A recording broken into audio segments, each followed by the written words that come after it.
আসসালামু আলাইকুম। সুপ্রিয় শিক্ষার্থীরা, সবাই কেমন আছো? আশা করি আল্লাহর রহমতে সবাই ভালো আছো, সুস্থ আছো, তাই না? আমিও ভালো আছি, তবে একটু ঠান্ডা লেগেছে, তবুও আলহামদুলিল্লাহ। আজকে তোমাদেরকে কি পড়াবো? বিরাম চিহ্নের ব্যবহার। কি পড়াবো? বিরাম চিহ্নের ব্যবহার। এটা কোথা থেকে? শীতের সকাল।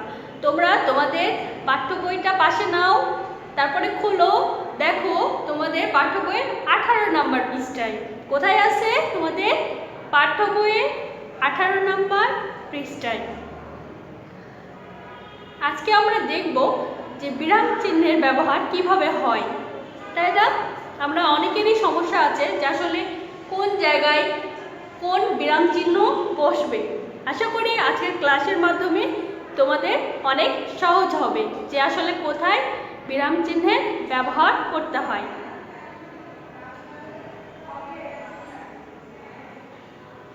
দেখো বিরাম চিহ্নের ব্যবহার এখানে আমি লিখেছি, দেখো তুমি কোথায় গিয়েছিলে, তাই না? আমি এখানে ক করে দিচ্ছি, ঠিক আছে?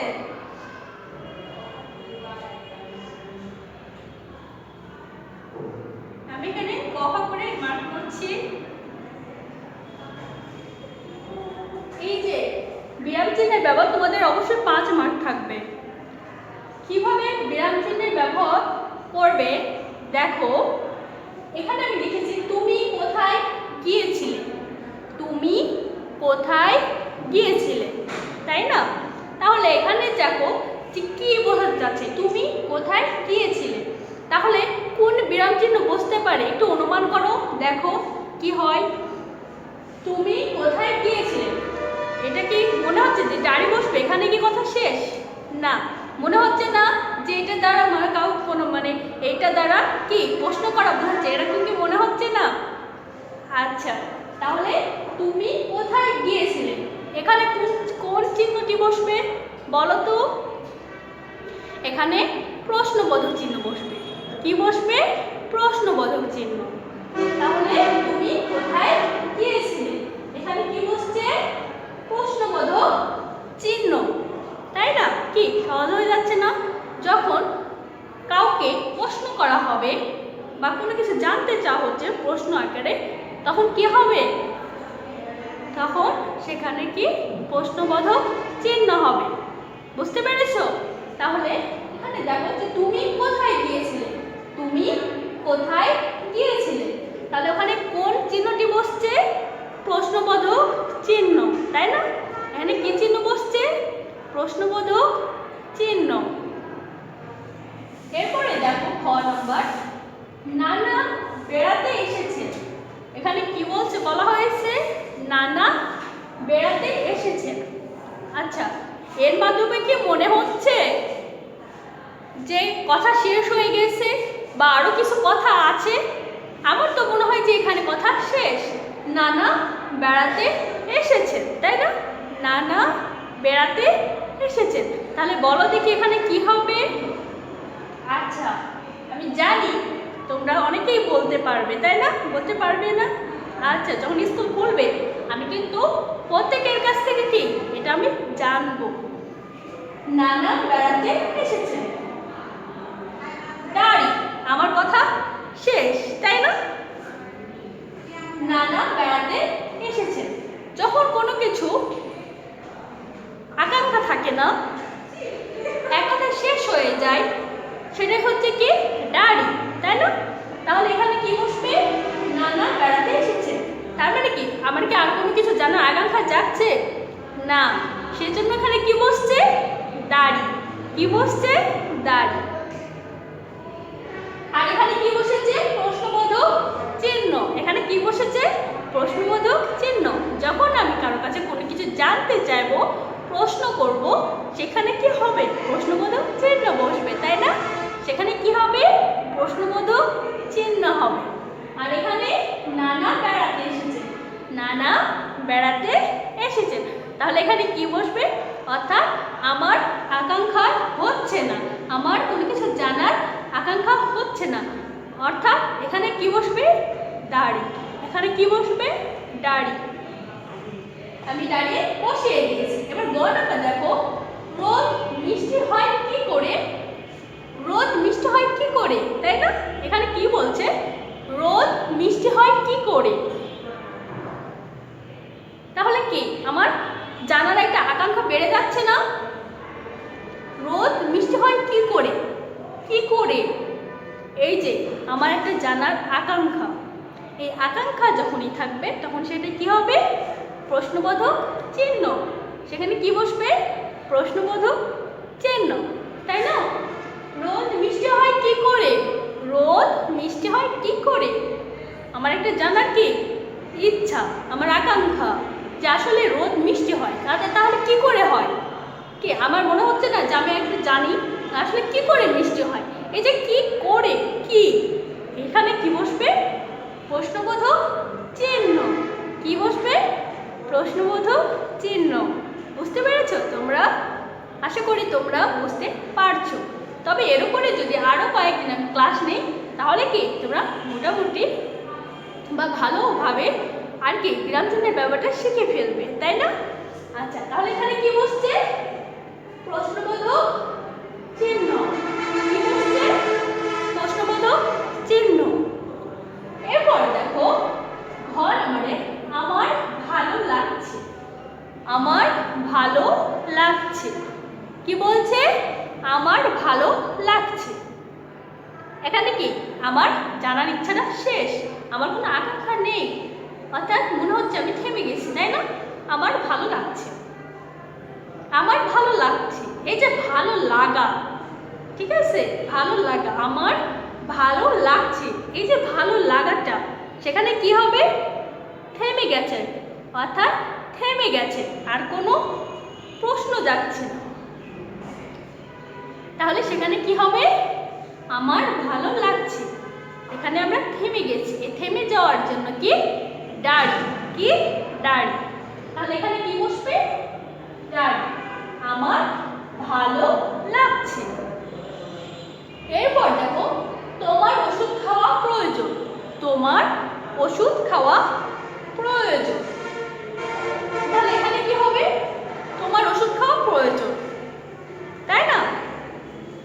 এখানে কি একটা অর্থপূর্ণ বাক্য, তাই না? এখানে একটা অর্থপূর্ণ বাক্য, এ কারণে এখানে কি হবে? দাঁড়ি। কি হবে? দাঁড়ি। তোমার ওষুধ খাওয়া প্রয়োজন, সে কারণে এখানে কি হবে? দাঁড়ি। কারণ এটা একটা অর্থপূর্ণ কি বাক্য, এখানে কি হবে? দাঁড়ি। তাহলে প্রিয় শিক্ষার্থীরা দেখো কিভাবে বিরাম চিহ্নের ব্যবহার করা হলো। আমি আবার বলছি, ক নম্বরে কি বলছে? তুমি কোথায় গিয়েছিলে? তুমি কোথায় গিয়েছিলে? কে একটা প্রশ্ন ভাব আসছে না? তুমি কোথায় গিয়েছিলে? যখন কাউকে কোনো কিছু জিজ্ঞাসা করা হয় তখন কোন চিহ্ন বসে? প্রশ্নবোধক চিহ্ন। কোন চিহ্ন বসে? প্রশ্নবোধক চিহ্ন। দেখো এই যে এইটা হচ্ছে কি প্রশ্নবোধক চিহ্ন। এটা কি চিহ্ন? প্রশ্নবোধক চিহ্ন। তুমি কোথায় গিয়েছিলে? তুমি কোথায় গিয়েছিলে? এখানে কি প্রশ্ন করা হচ্ছে না, এই কারণে এখানে কি হবে? প্রশ্নবোধক চিহ্ন। এখানে কি হবে? প্রশ্নবোধক চিহ্ন। নানা বেড়াতে এসেছে।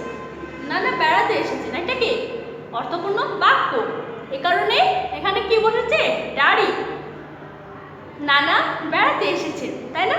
নানা বেড়াতে এসেছেন, এটা কি অর্থপূর্ণ বাক্য, যেখানে আমরা থামতে পারি, আমাদের কোনো জানার আগ্রহ নেই, ইচ্ছে নেই, এ কারণে এখানে কি হবে?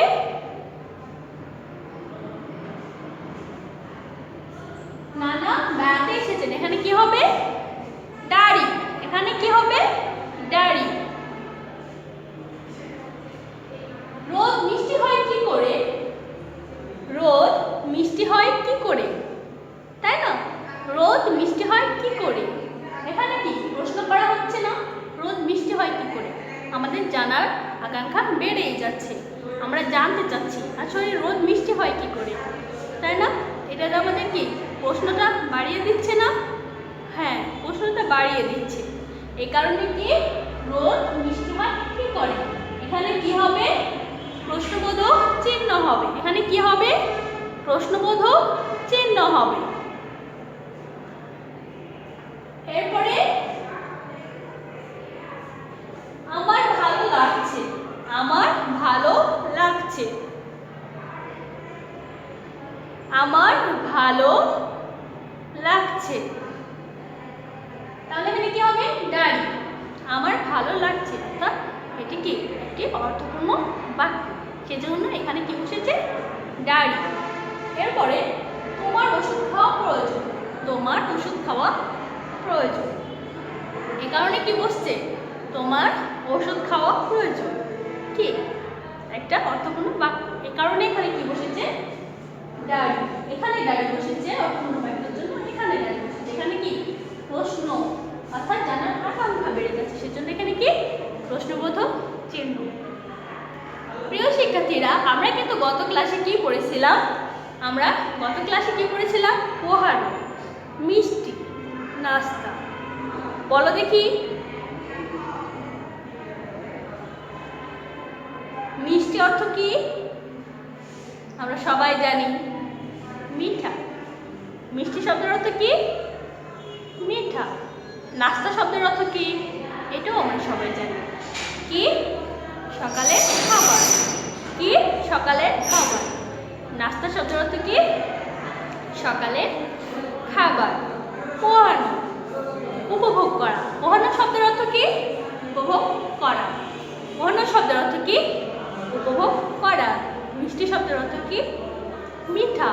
আর নাস্তা শব্দের অর্থ সকালে খাবার। এগুলো আমরা আগে পড়েছি, কিন্তু এখানে কি একটা রিভিশন হয়ে গেল, তাই না? এখানে কি হয়ে গেল? একটা রিভিশন হয়ে গেল। তাহলে আজকে আমরা কি শিখলাম? বিরাম চিহ্নের ব্যবহার। আমরা আজকে কি শিখলাম? বিরাম চিহ্নের ব্যবহার। আমরা এর উপরে আরো কয়েকটা ক্লাস নিলে তোমাদের কাছে কি পরিষ্কার হয়ে যাবে। এরপরে তোমরা নিজেরাই কি করতে পারবে? বিরাম চিহ্নের ব্যবহার করতে পারবে। বুঝতে পেরেছো? কখন দাড়ি, কমা, কমার ব্যবহারটা আমরা সামনের দিন করব। প্রশ্নবোধক চিহ্ন, তাই না? কোথায় কি চিহ্ন, কখন, কোন প্রসঙ্গে, কিভাবে হবে, সেটা আমরা কি করব? পরবর্তী ক্লাসে আলোচনা করব। আজকে আমরা শিখলাম প্রশ্নবোধক দাড়ির ব্যবহার। আজকে আমরা কি শিখলাম? প্রশ্নবোধক আর দাড়ির ব্যবহার। কি বুঝতে পেরেছো? আমি জানি তোমরা বুঝতে পেরেছো, পুরোপুরি না হলো অল্প অল্প। আমরা তো ছোট, অল্প অল্প করে কি আমরা বিশাল কিছু জেনে ফেলবো, তাই না? আচ্ছা, তাহলে আমরা কি বিরাম চিহ্নের ব্যবহার শিখলাম, আর আমাদের কি রিভিশন হয়ে গেল? শব্দার্থ। কি রিভিশন হয়ে গেল? শব্দার্থ। যারা বাসায় আছো ভালোভাবে পড়ো, সামনে তোমাদের টিউটোরিয়াল পরীক্ষা, রুটিনটা পেয়ে যাবে। রুটিন অনুসারে কি পড়তে থাকবে। সুপ্রিয় শিক্ষার্থীরা, আমরা যাই পড়ি না কেন সেটা কি করব? লিখব। পড়ব এবং লিখব। কালি, এটা কি কালি না? কালি কলম মোট লেখে 3 জন। বুঝতে পেরেছ? কালি কলম মোট লেখে 3 জন। যদি একটা পড়াই কলমের কালি না থাকে, কলম না থাকে, আর মোট না থাকে, সেটা হয় না। এ কারণে কি কালি কলম মোট লেখে 3 জন। এই 3টার সমন্বয়ে কি করতে হবে? আমাদের পড়াশোনা করতে হবে। বুঝতে পেরেছ? শিক্ষার্থীরা, আজ এই পর্যন্তই। সবাই ভালো থাকো, সুস্থ থাকো। আগামী ক্লাসে আবার দেখা হবে।